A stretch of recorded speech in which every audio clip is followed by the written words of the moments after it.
The year was 2247, and Earth was about to change forever.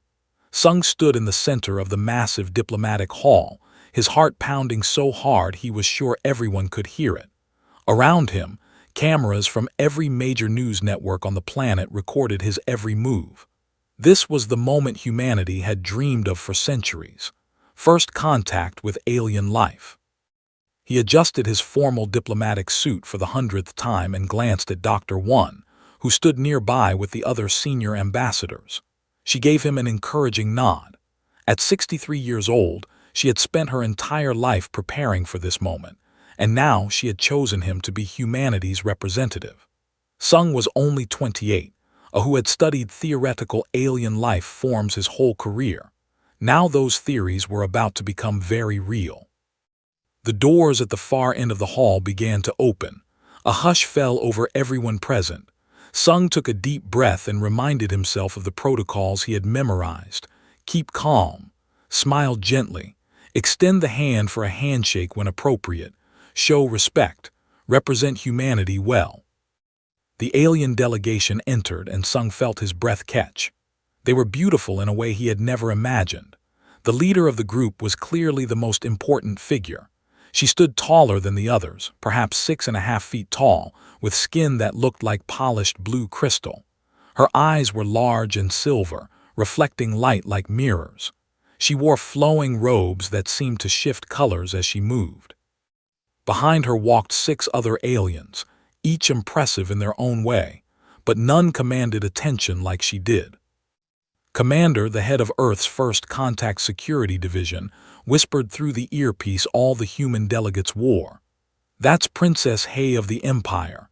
She's royalty. One of the most powerful telepaths in the known galaxy. Be careful, Sung. Sung swallowed hard. The princess and her group approached slowly, giving the cameras time to capture everything. The whole world was watching. No, the whole galaxy was watching. This moment would be replayed for generations to come.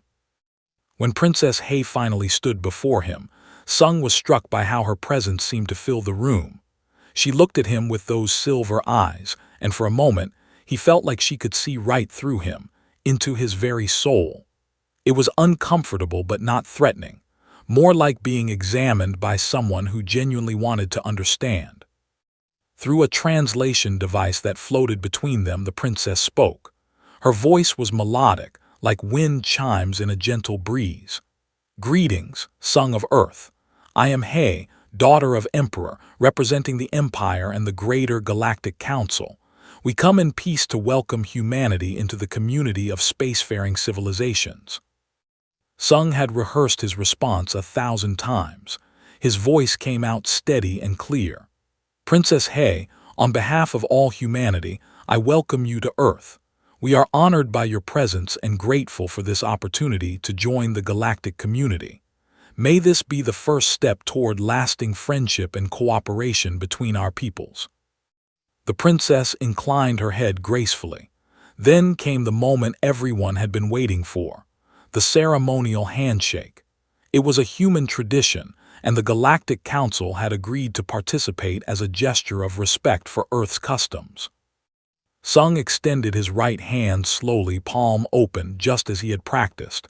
He kept his movements smooth and non-threatening. The princess looked at his hand for a moment, then at his face. Something flickered in her silver eyes. Was it hesitation? Uncertainty? He couldn't tell. Then she reached out with her own hand.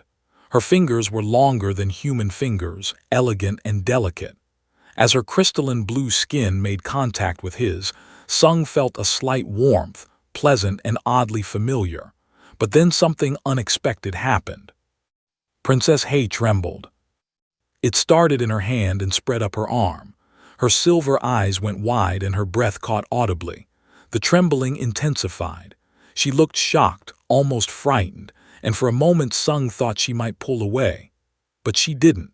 She held his hand, trembling continuously, her expression a mixture of awe and something that looked almost like pain.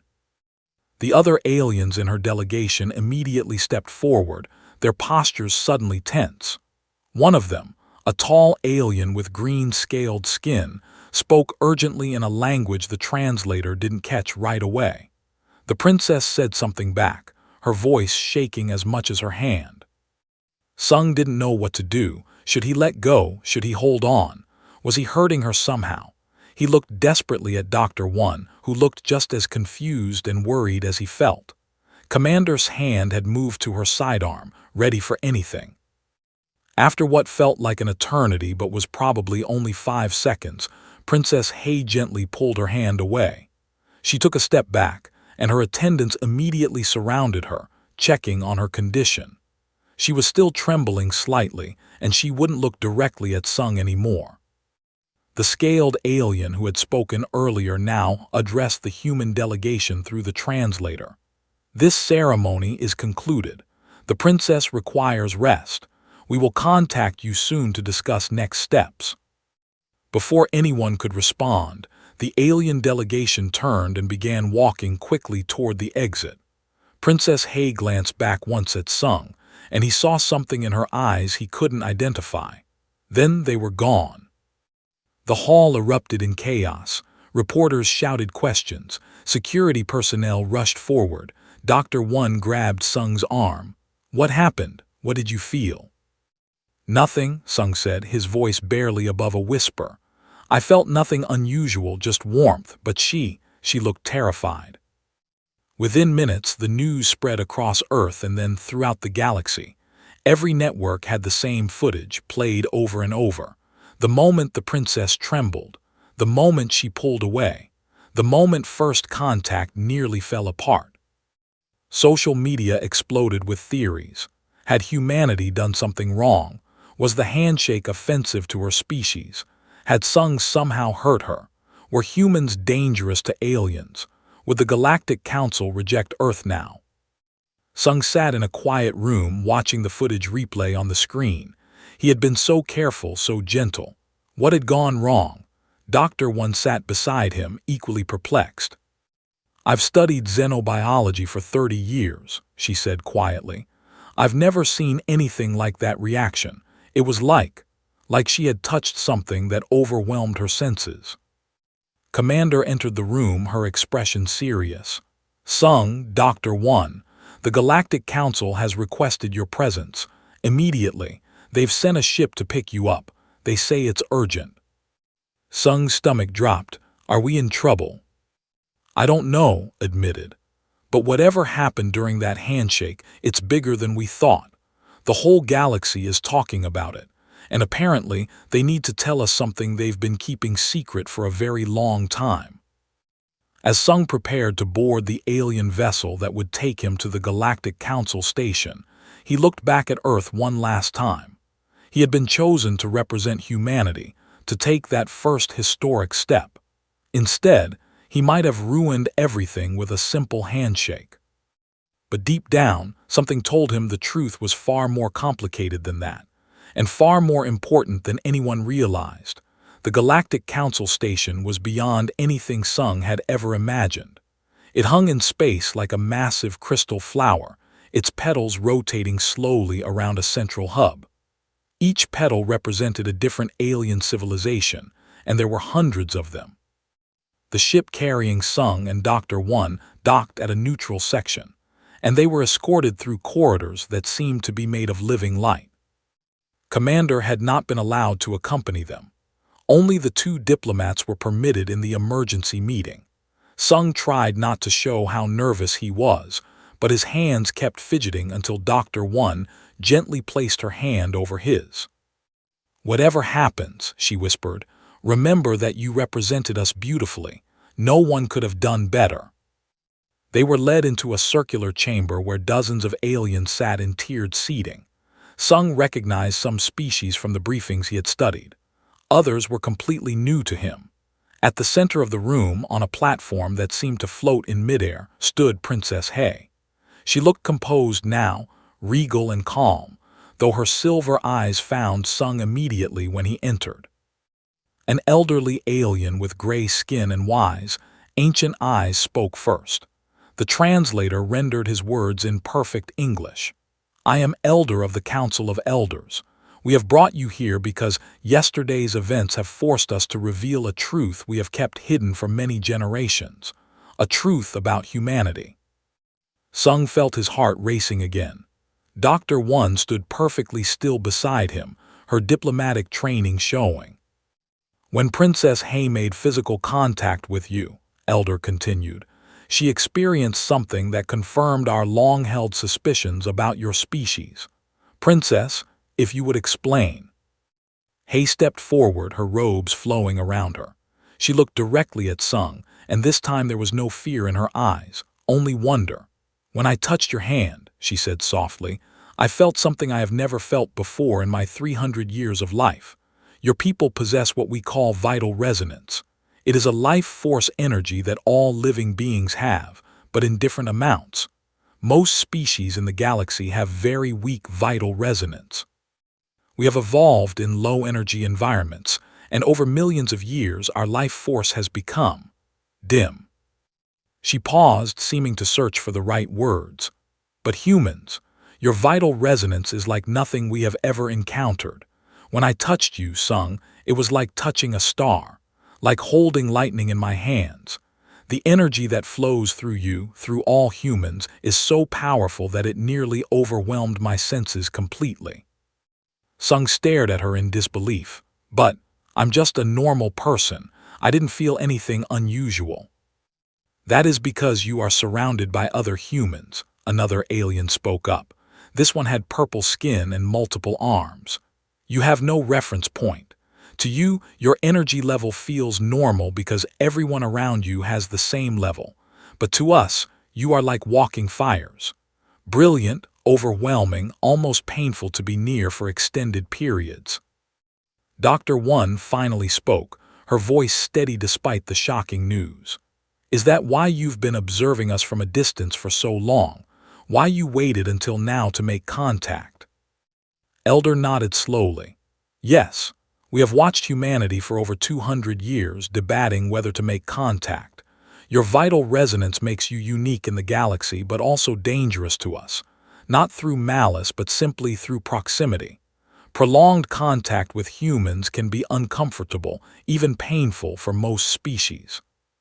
Then why make contact at all? Sung asked. Why put Princess Hay through that if you knew what would happen? Hay answered, and there was passion in her voice now. Because the galaxy is dying, Sung, not literally but spiritually. We have become stagnant. For thousands of years our civilizations have barely changed. We have maintained peace but at the cost of progress. We have stability but no passion. We exist but we do not truly live. She took a step closer to him, though she kept a respectful distance. My people, have an ancient prophecy. It speaks of the children of fire, beings of immense life force who would come from a distant world and reshape the galaxy. When we discovered humans, we wondered if you were those children. Another alien stood, and Sung recognized the scaled green alien who had been part of Hay's delegation. His voice was sharp, almost hostile. I am ambassador of the sovereignty. Not everyone shares the princess's romantic view of humanity. Your vital resonance makes you powerful, yes, but power without control is danger. You are young, aggressive, emotional. What happens when billions of humans spread across the galaxy, overwhelming our people with your mere presence? What happens when your energy, your passion, your ambition disrupts civilizations that have existed peacefully for? Murmurs of agreement rippled through some sections of the chamber. Sung could see the council was divided on the issue of humanity. Dr. One stepped forward. We understand your concerns, Ambassador, but I would like to point out that humanity has dealt with similar issues throughout our history. Different cultures, different ideologies learning to coexist. We are not perfect, but we have learned to adapt and respect differences. Have you? Challenged. Your history is filled with wars, conflicts, violence, and that was among your own species. What happens when you encounter truly alien beings?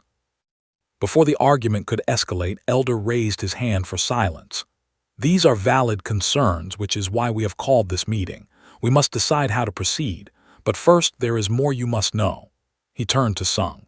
Your vital resonance is not just about energy. It affects how you think, how you feel, how you experience life. Humans feel emotions more intensely than most species. You are more creative, more driven, more passionate. Your art, your music, your stories, they all carry echoes of this inner fire. This is why your civilization has advanced so rapidly in such a short time. Hay spoke again, and her voice was gentler now. When I touched you, Sung, I did not just feel energy. I felt hope.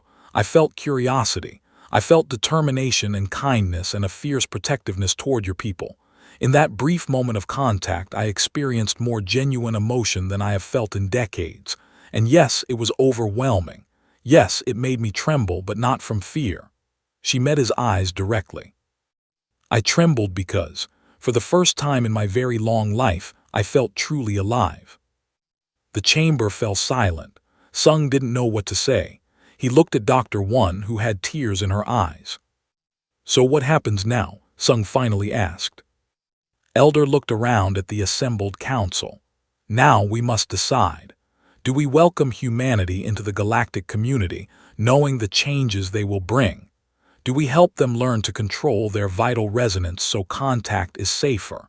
Or do we restrict them, keep them contained to their own system for the safety of other species? Spoke coldly. We should vote immediately. The risk is too great. But Hay interrupted him. No, we should give them a chance. I propose that we establish a research program. Let me work with Sung and other humans to understand their vital resonance better. Let us learn from each other. Give humanity time to prove they can coexist with other species safely.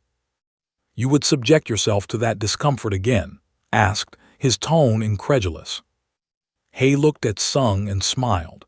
I would subject myself to feeling alive again, yes. I consider it a privilege, not a burden. The council debated for hours while Sung and Dr. One waited. Finally, Elder announced the decision. The council has agreed to Princess Hay's proposal. A joint research facility will be established on Earth. Princess Hay will lead the alien delegation, working alongside human scientists to better understand vital resonance and develop safe protocols for interaction. After 6 months, we will reconvene and vote on humanity's full admission to the Galactic Council. Sung felt relief wash over him. It wasn't a perfect outcome, but it was a chance to prove humanity could be part of something greater. As the meeting concluded, Hay approached him. Would you be willing to work with me, Sung? I know this is not what you expected when you signed up to be a diplomat. He smiled. Princess, nothing about the last 2 days has been what I expected, but yes, I'll work with you. We'll figure this out together. She reached out her hand again, and this time, Sung could see the trembling start even before they touched. But she didn't pull away. She let their hands meet, and though she shook, she held on. Together, she agreed, her voice wavering but determined. We will show them that different fires can burn side by side without destroying each other. 3 months had passed since the historic first contact, and the joint research facility in Geneva had become a place of daily miracles and discoveries. Sung arrived early each morning, still amazed that this was his life now, working alongside aliens to understand humanity's place in the galaxy. The facility was a blend of human and alien technology. Holographic displays floated next to traditional computer screens. Alien plants that glowed softly in the dark shared space with Earth ferns. And everywhere, humans and aliens worked together, though always carefully, always mindful of the energy that made prolonged contact difficult. Princess Hay had moved into quarters in the facility, rarely returning to the Galactic Council station. Sung saw her every day, and over time he had watched her change. She smiled more now. She laughed at his jokes, even the bad ones. And most importantly, she no longer trembled quite as much when they touched. You are building tolerance, Dr. One had explained during one of their weekly briefings. Like someone adjusting to a bright light, your nervous system is learning to process the intensity of human vital resonance. Today, they were conducting another test. Hay sat in a comfortable chair while various sensors monitored her biological readings. Sung sat across from her, close enough that their knees almost touched. Between them floated a holographic display showing energy patterns. "Ready?" Sung asked. Hay nodded, her silver eyes bright with curiosity. "Always." He reached out and took her hand. Immediately, the sensors lit up. The holographic display showed waves of energy flowing from Sung to Hay, like heat radiating from a fire. Her readings spiked, showing increased neural activity, elevated heart rate equivalent, and heightened sensory processing. But she didn't tremble anymore. Well, not much, just a slight shiver, and then she steadied. "How does it feel?" Dr. One asked from her position at the control panel. "Like standing near a waterfall," Hay said, her voice thoughtful. "Powerful, constant, overwhelming if you focus on it too much, but also exhilarating. I feel more alert, more aware. Colors seem brighter. Sounds are clearer. It is as if my senses are enhanced by proximity to his energy." Sung smiled. "That doesn't sound so bad." "It is not bad at all," Hay agreed. "It is wonderful. But I understand now why it would be difficult for most species. If I were not willingly accepting this energy, if I were trying to resist it, it would be painful. And for species with less mental discipline than it might be unbearable." Over the weeks they had learned so much.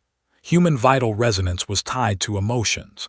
When someone was angry, their energy flared bright red in the sensors. When someone was joyful, it glowed golden. When someone was sad, it turned deep blue but never dimmed completely. Even in sleep, humans burned with more life force than most aliens did at their peak activity. "This explains so much about human history," Dr. One said during one late-night research session. "Our resilience, our rapid innovation, our intense creativity. We are literally burning brighter than other species. We live faster, feel deeper, and push harder because we have this internal fire driving us." But with these discoveries came concerns. Lieutenant Min, a human soldier assigned to security at the facility, had become friends with Hay's guard captain, a stern alien named Ho Jin who looked like a humanoid lion. They had been sparring together, learning each other's combat techniques, when something alarming happened. Sung had witnessed it. Min had gotten excited during the match, his competitive spirit rising. His vital resonance had flared bright gold, and Ho Jin had suddenly stumbled backward, overwhelmed. The alien guard had needed 30 minutes to recover, during which he couldn't stand the presence of any human. "I did not mean to hurt him," Min said miserably afterward. "I was just having fun." "That is the problem," Hay explained gently. "Humans do not realize how their emotions affect their energy. When you feel strongly about something, your vital resonance intensifies. To Ho Jin, it was like being hit by a wave of pure force. Not physical force, but sensory overload." This incident, and others like it, began to spread through galactic news networks. A human child had accidentally sent an elderly alien into shock by hugging them enthusiastically. A human artist's passionate performance had caused an entire alien audience to flee the theater. A human athlete's victory celebration had hospitalized 3 alien judges. None of it was intentional, none of it was malicious, but it was happening and it was causing fear. Ambassador seized on these incidents. His broadcasts to the galaxy were calm but pointed. "See what happens when humans interact with our people. They cannot control their energy. They do not even realize they are causing harm. How can we safely integrate a species that is dangerous simply by existing?" Sung watched these broadcasts with growing worry. He looked at Hay, who sat beside him in the common area of the facility. "Are we going to lose the vote? Will the council quarantine us?" "I do not know," she admitted, "but we must keep working. There has to be a way to make coexistence safer." It was Bora, a young human woman who worked as a cultural liaison, who made the next breakthrough. She had been studying meditation and energy control techniques from various Earth traditions. One day, she approached Sung and Hay with an idea.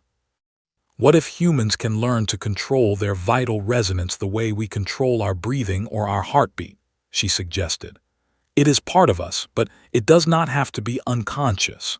We could develop techniques to dim our energy when around aliens and release it when we are among ourselves. They tested her theory. Bora had practiced for weeks, learning to consciously reduce her energy output. When she approached an alien volunteer, a nervous scientist named Sungmin who had been frightened by a previous incident, the difference was remarkable. The alien was able to shake her hand comfortably, reporting only mild discomfort instead of overwhelming sensation. "This is it," Dr. One said excitedly. "This is how we make it work. We teach humans to be mindful of their energy. It becomes part of our education, our culture. Like learning to speak quietly in a library, we learn to burn gently around other species." But even as this solution emerged, there was something else happening, something the researchers had not expected. Aliens who spent regular time around humans were changing, not physically but emotionally. Ho Jin, the guard captain, had started writing poetry, something he had never done in his 90 years of life. An alien scientist named Young Suk, who had been cold and purely logical before, had laughed for the first time while watching a human comedy show. Even Hei herself was different. She cried now, something almost never did. She got excited about new discoveries. She felt hope and fear, and joy more strongly than she had in centuries. "It is as if your vital resonance is contagious," Dr. One said wonderingly. "Not in a harmful way, but in a way that awakens dormant emotions in other species. You are rekindling fires that have burned low for too long." Sung and Hei spent more time together as the research progressed. They would talk late into the night about philosophy, culture, dreams, and fears. He learned that her people had once been passionate and creative, but thousands of years of peace had slowly dulled them. They had gained stability but lost something precious in the process. "Do you regret it?" he asked one evening as they walked through the facility's garden. "Coming here, feeling all these intense emotions again, I know it must be exhausting." She stopped walking and turned to face him. The Earth moon was visible through the transparent ceiling, casting silver light across her blue skin. "Regret it? Sung, these 3 months have been the most alive I have felt in 300 years. Yes, it is exhausting. Yes, it is sometimes overwhelming, but I would not trade this experience for anything. You humans take feeling alive for granted because you have never known anything else. But to someone like me, who has existed in a dim twilight for so long, your fire is a gift." There was something in her eyes, something that made Sung's heart beat faster. Before he could examine that feeling too closely, an alarm sounded throughout the facility. Commander's voice came over the speakers. "All personnel, we have an emergency. A human colony ship has sent a distress signal. They wandered into hostile territory and have been captured by a warlord. He is demanding ransom and threatening the lives of 3,000 colonists." Sung felt his blood run cold. 3,000 people, including families, including children. Hei grabbed his arm. "The sovereignty, people, this cannot be a coincidence." She was right. As more information came in, it became clear this was a setup. The warlord, an ambitious named Sung Ho, was working with Ambassador. They wanted to provoke a response from humanity, to show the galaxy what humans were capable of when angered. "They want us to fail," Dr. One said grimly. "Either we do nothing and look weak, or we react violently and prove we are dangerous." Commander looked at Sung and Hei. "We are assembling a rescue mission. It will be dangerous. We need diplomats who understand both humans and aliens." Hei stepped forward immediately. "I volunteer." "Princess, your father will not approve," her attendant protested.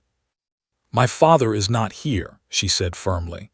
"Those people need help, and if I am truly committed to human-alien cooperation, I cannot abandon them now."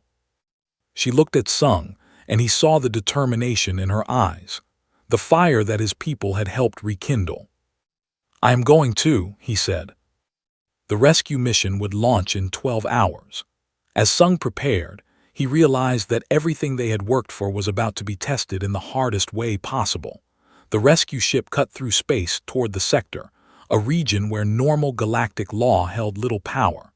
Sung sat in the briefing room with the rest of the team, trying to focus on the mission plan instead of his racing thoughts. Around the table sat humans and aliens who had volunteered for this dangerous task. Commander led the briefing, her voice steady and professional. The colony ship Bright Future was carrying 3,000 civilians to establish a new settlement on 442B. They took a shortcut through unregulated space and were intercepted by Warlord Sung Ho's fleet. He is holding them in a mining facility on a dead moon. Our intelligence says the facility is heavily guarded. Lieutenant Min studied the holographic layout of the facility. 30 guards at minimum, maybe more. They are warriors, trained and well-armed. This will not be easy. Princess Hei sat across from Sung, her expression serious. She had insisted on coming despite the protests of her advisors. Warlord Sung Ho is ambitious and cruel, even by standards. He wants to make a name for himself. An ambassador is using him to prove that humans are too dangerous for the galaxy. Then we do not give him what he wants, Commander said firmly. We go in, we negotiate, and we bring our people home without violence if possible. But Sung could see the doubt in everyone's eyes. 3,000 lives hung in the balance. If negotiations failed, they would have to fight. And if they fought, if humans truly unleashed their capabilities, it would be broadcast across the galaxy. Either way would get his proof. The ship arrived at the dead moon 18 hours later. The facility loomed ahead, a cluster of gray buildings built into the crater of an ancient impact site. Weapons systems tracked their approach, and a voice crackled over the communications system. This is Warlord Sung Ho. You are in my territory. State your business or be destroyed. Sung took a deep breath and activated the communication link. Warlord Sung Ho, I am Sung, diplomatic representative of Earth. We have come to negotiate the release of the human colonists you are holding. There was laughter on the other end. Negotiate? I think not human. Your people trespassed in my space. They owe me compensation. 10 million credits per person. That is 30 billion credits total. Pay and you can have them back. The amount was impossible. Earth did not have that kind of money and everyone knew it. This was not a real negotiation. It was a trap.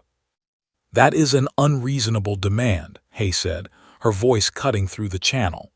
I am Princess Hei of the Empire. Surely we can reach a more appropriate agreement. A princess? Sung Ho sounded amused. How interesting. Perhaps I should add you to my collection. I hear royalty are worth quite a lot. The communication cut off. Minutes later, weapons fire erupted from the facility, targeting their ship. The pilot took evasive action, and the ship shuddered from near misses. He is not going to negotiate, Commander said, her jaw tight. He wants us to attack. He wants to force our hand.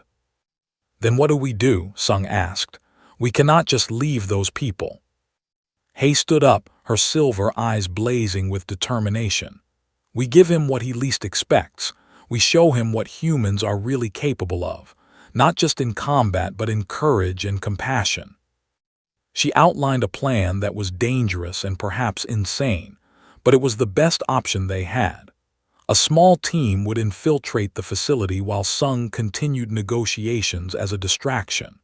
If they could reach the colonists and free them from inside, they could evacuate before Sung Ho could react. The team prepared quickly. Commander would lead the strike force with Lieutenant Min and a squad of Marines. Hei insisted on going with them, using her telepathic abilities to sense guards and avoid detection. Sung would stay on the ship and keep Sung Ho talking as long as possible. As they prepared to deploy, Hei pulled Sung aside. If something goes wrong, if they begin executing hostages, you must promise me something. What? Do not hold back. Do not let them die because you are afraid of what the galaxy will think. Save them, Sung. Show the galaxy what humanity is truly capable of when protecting those they love. He nodded, throat tight. I promise, but you come back safely. That is my condition. She smiled, a real smile that reached her eyes. I will do my best.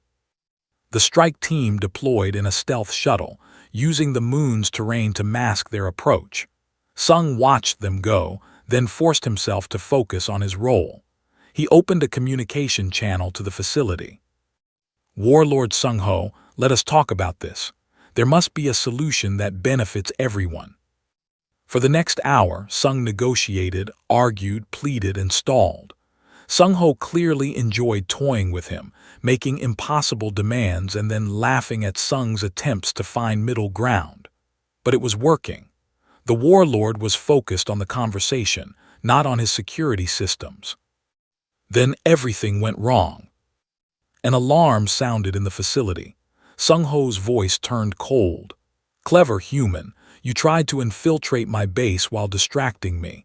I admire the tactic, but it failed. Your team has been captured, and now I will show you the price of deception. The video feed activated, showing a large holding area where the colonists were imprisoned.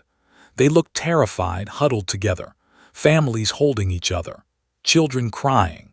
And at the front of the room, Sung-ho stood with his guards, holding Commander and Lieutenant Min at gunpoint. Hae was there too, restrained by two large warriors. You have 1 hour to transfer 15 billion credits to my account, Sung-ho announced. Or I start executing your people, one every 5 minutes until you pay or they are all dead. Sung felt his world narrow to a single point. He looked at Dr. One, who had come to the bridge. We do not have that money. Earth cannot raise it in an hour. We cannot raise it in a month. I know, she said softly. Then what do we do? She looked at him with sad eyes. You do what Princess Hae said, you save them. The hour began to count down. Sung tried everything he could think of. He contacted the Galactic Council, begging for intervention. They said it would take days to assemble a response. He contacted Earth, asking for the money. They said it was impossible. He even tried to offer himself in exchange for the hostages. Sung-ho just laughed. With 15 minutes left, Sung-ho selected his first victim, a young woman named Bomi, a teacher on the colony ship. She was dragged to the center of the room, forced to her knees. The children screamed. The parents begged. Sung felt something inside him crack, then break, then ignite. Put me down there, he said to the pilot, his voice strange even to his own ears. Land the ship outside the facility. I am going in. Sung, that is suicide, Dr. One protested. You are not a soldier. No, he agreed, but I am human and we do not abandon our people. The ship landed. Sung walked down the ramp unarmed, broadcasting his approach on all channels. Sung-ho, I am coming in. Alone. Take me as your hostage, but let the others go. The warlord's voice was amused. Very noble little human. Come ahead, I want to see this. Sung walked through the facility's entrance, past guards who watched him with predatory interest. He found the holding area and walked inside. 3,000 pairs of eyes turned to him.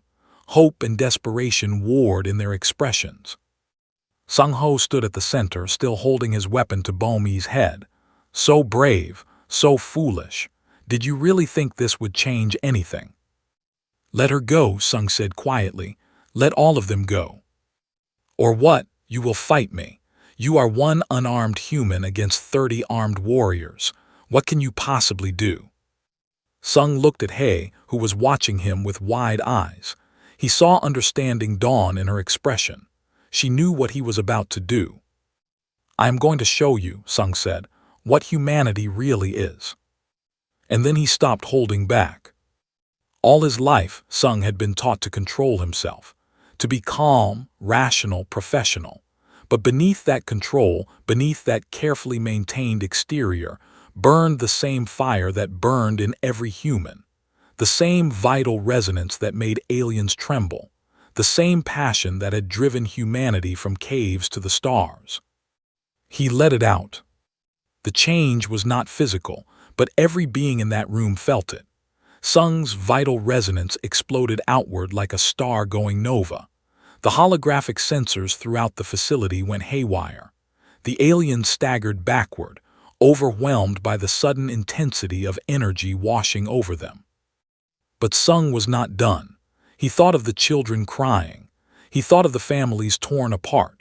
He thought of Hei, captured and threatened because she believed in cooperation. He thought of every human on that colony ship who had done nothing wrong except try to build a better life. His rage, his determination, his protective fury all combined into something that transcended normal vital resonance.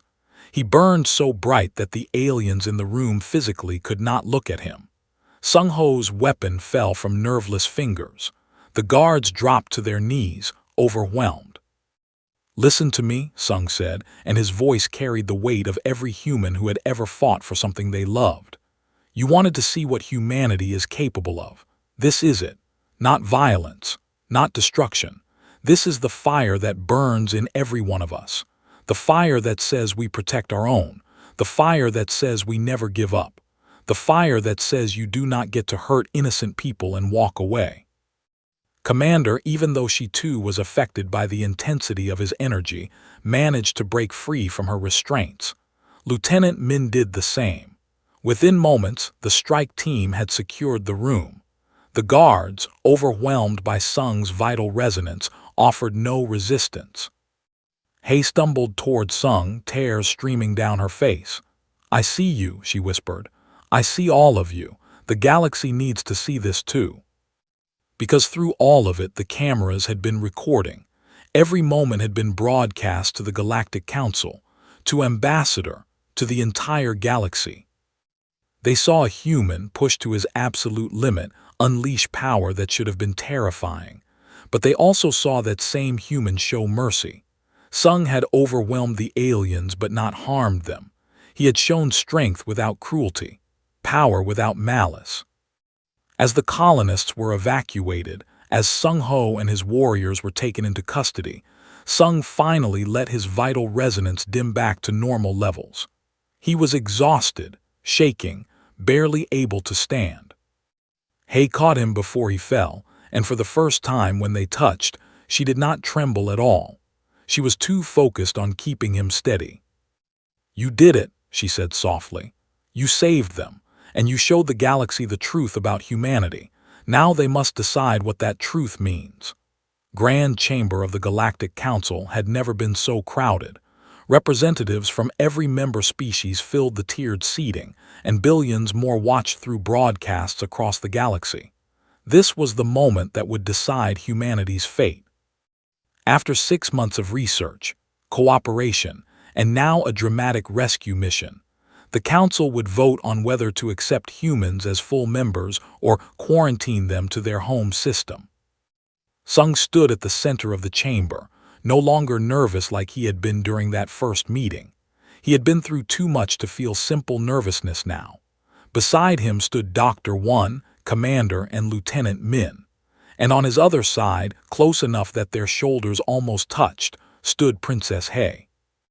Elder called the chamber to order. His ancient eyes surveyed the crowd before settling on the human delegation. "We gather today to determine the fate of humanity's place in our galactic community. The events of recent months have given us much to consider. Ambassador, you have requested to speak first. The floor is yours."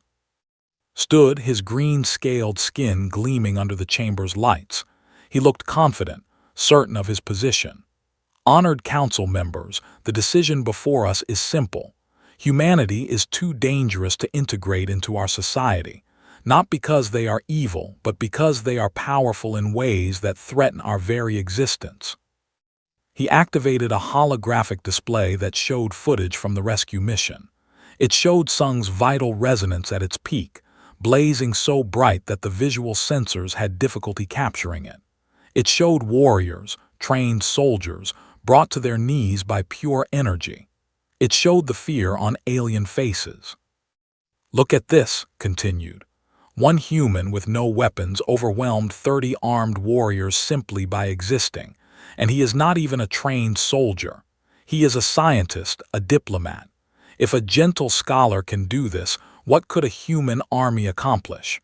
What could billions of humans do to our civilization? Murmurs of agreement rippled through parts of the chamber, pressed his advantage. I do not speak from hatred. I speak from concern for the safety of all species. Humans cannot control their power. They feel too intensely. They react too strongly. The incident with the colony ship proved my point. When pushed, humans become dangerous. We have maintained peace in this galaxy for thousands of years by being careful, measured, and rational. Humanity is none of those things. He turned to face Sung directly. I respect your courage, I respect your intentions, but good intentions do not erase danger. We must vote to quarantine Earth, for the safety of the galaxy, for the preservation of peace. This is not punishment, this is protection. Sat down to scattered applause, Elder looked at Sung. The human delegation may now respond. Sung stepped forward. His heart was pounding, but his voice came out steady. Ambassador is right about some things. We are powerful. We do feel intensely. We react strongly to threats against those we love. But he is wrong about what that means for the galaxy. He activated his own display, showing different footage. It showed humans and aliens working together at the Geneva Research Facility.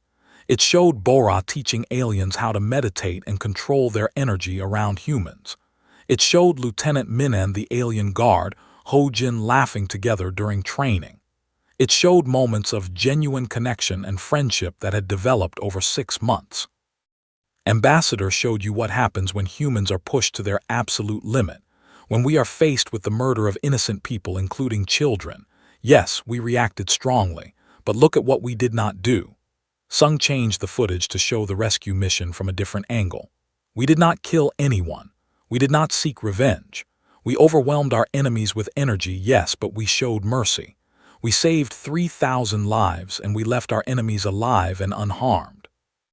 He paused, letting that sink in. You speak of danger, Ambassador, but real danger is not strength. Real danger is cruelty without strength. We could have destroyed that facility. We could have killed Warlord Sung Ho and every one of his warriors. Our soldiers are trained. Our weapons are effective. If we wanted to cause harm, we could have done so easily. But that is not who we are. Dr. One stepped forward to join him. The ambassador speaks of peace maintained through being careful and measured. But may I respectfully suggest that what you have maintained is not peace, but stagnation. Before humanity arrived, how many new inventions had been created in the last century? How many new art forms? How many species had written a song or poem that truly moved others to tears? She activated another display showing galactic cultural records. The data was stark. Innovation had slowed to nearly zero. Art had become repetitive. Scientific advancement had plateaued.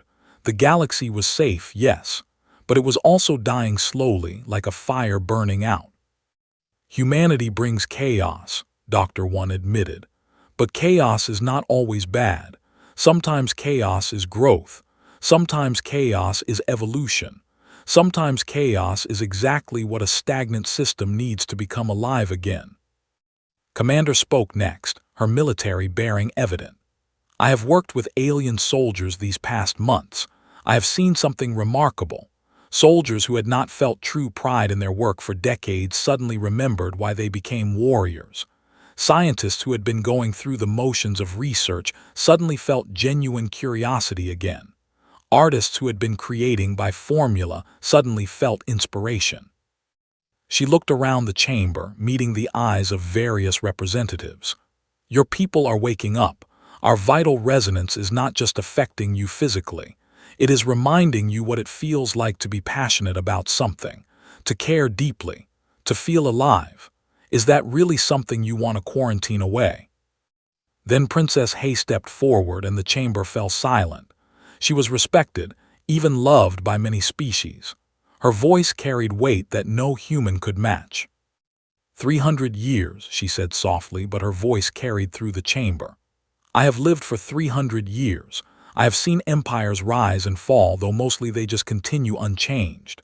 I have experienced everything my civilization considers important, and until 6 months ago I felt nothing. Oh, I thought I was content, I thought I was wise and mature, but I was just empty, dimmed, a shadow of what my ancestors used to be. She turned to look at Sung, and there was something in her eyes that made the whole galaxy lean forward to listen. When I shook hands with Sung that first day, I trembled. Everyone saw it. Everyone wondered why. The truth is, I trembled because I suddenly remembered what it felt like to be alive. For the first time in a century, I felt fear, but I also felt hope. I felt curiosity. I felt wonder. And yes, it was overwhelming. Yes, it was uncomfortable. But I would rather feel too much than feel nothing at all. She addressed the council directly now, her voice growing stronger. Ambassador asks you to choose safety over growth, comfort over challenge. But is that really what we want? Do we want to exist forever in this peaceful twilight? Or do we want to live again, truly live, even if it means accepting some discomfort? She walked to the center of the chamber, and every eye followed her. I propose we vote not on whether to quarantine humanity, but on whether to accept them as rekindlers. Let humans do what they do best. Let them spread through the galaxy, not as conquerors but as catalysts. Let them remind us what passion feels like, what determination looks like, what it means to care about something so deeply that you burn with the intensity of it. And you would subject yourself to this permanently? An alien counselor asked. You would live your life around these beings who overwhelm your senses. Hay smiled, and it was a smile that had not existed on her face 6 months ago. I already have. For 6 months I have worked beside Sung every day. I have felt his energy, his passion, his fire. And do you know what I discovered? I'm not being overwhelmed anymore. I am being restored. My people have techniques we thought were just historical curiosity, ways to amplify emotion, to strengthen our own vital resonance. We abandoned them because we did not need them. But now, working with humans, I have rediscovered them. I am learning to burn brighter myself. She reached out her hand toward Sung. He stepped forward and took it. This time there was no trembling at all. The sensors in the chamber showed their vital resonances clearly. Sung's was bright and strong like a bonfire.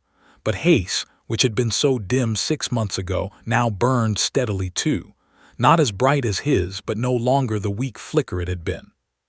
This is what humanity offers, she said, holding Sung's hand high for all to see. Not domination, not danger, but rekindling. The chance for every species to remember what they once were, what they could be again. Ambassador stood again, his expression troubled. And what happens when humans become too powerful? When they overwhelm us not just with their presence but with their numbers, their influence, their control? Sung answered, still holding Hay's hand. Then you stop us. That is what the Galactic Council is for, is it not? To maintain balance. We are not asking for special treatment. We are asking to be members.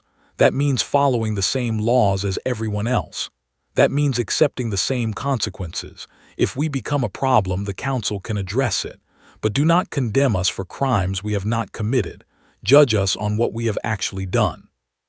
And what have you done? Elder asked, his tone unreadable. We have learned from you, Sung said simply. We have worked with you. We have developed techniques to make our presence less overwhelming. We have shown mercy to our enemies. We have protected the innocent. We have tried with everything we have to prove we can coexist peacefully. We are not perfect. We never will be, but we are willing to keep trying. All we ask is the chance. The chamber fell silent. Elder looked around at the assembled council. It is time to vote. All those in favor of quarantining humanity to their home system indicate now. Lights appeared across the chamber as various species voted. Sung held his breath. The lights seemed to go on forever. So many species afraid.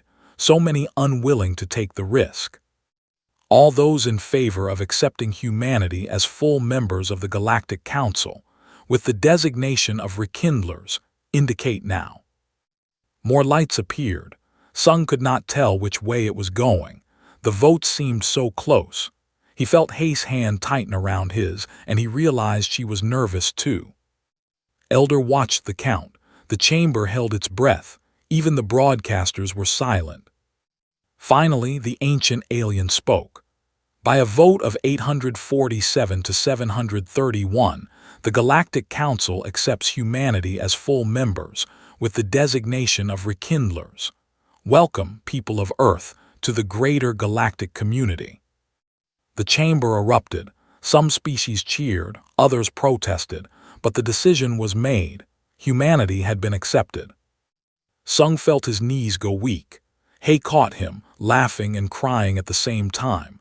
Dr. One was hugging Commander. Lieutenant Min was grinning like a child. They had done it. Against all odds, they had convinced the galaxy to take a chance on humanity. In the days that followed, the Harmony Protocols were established. Guidelines for safe human-alien interaction, training programs for both species, cultural exchange initiatives, and the Rekindler Corps was formed, with Sung and Hay as its first co-directors. Humans would travel throughout the galaxy, working with species who had forgotten how to feel deeply, helping them remember their own inner fire. Ambassador approached Sung during the celebration that followed. "I still have my doubts," he admitted, "but I will acknowledge that perhaps the galaxy did need to change. Perhaps we had become too comfortable in our stagnation. I will watch humanity closely, but I will also hope that you prove me wrong." "That is all we ask," Sung replied. "Give us a chance to prove ourselves." Weeks later, as the first human ships prepared to leave Earth for various assignments across the galaxy, Sung stood with Hay on an observation deck, looking out at the stars. They had both been assigned to the same ship, continuing their work together. "When I shook your hand that first day," Hay said softly, "I saw something in that telepathic flash, a vision of the future." "What did you see?" Sung asked. "I saw chaos and harmony in equal measure. I saw conflicts and resolutions. I saw humans and aliens learning from each other, changing each other, growing together. I saw a galaxy reborn through fire, your fire, becoming something greater than it had ever been. And I saw myself, standing beside you through all of it." She looked at him, and there was something in her expression that had not been there 6 months ago, something warm and genuine and alive. "I trembled that day because I was afraid, not of you but of how much I wanted to be part of your future, your people's future, the galaxy's future." Sung took her hand, and neither of them trembled now. "And now? Now I am not afraid anymore. Now I am excited. The galaxy is waking up, Sung, and I am so grateful I get to be awake to see it." They stood together, watching as human ships spread out toward the stars, carrying with them not weapons or conquest, but something far more powerful. They carried the fire that humanity had always possessed, the vital resonance that had nearly been the reason for their rejection, but had instead become the key to their acceptance. The galaxy would never be the same, and that, everyone agreed, was exactly what it needed. The end of the beginning, and the start of a new age.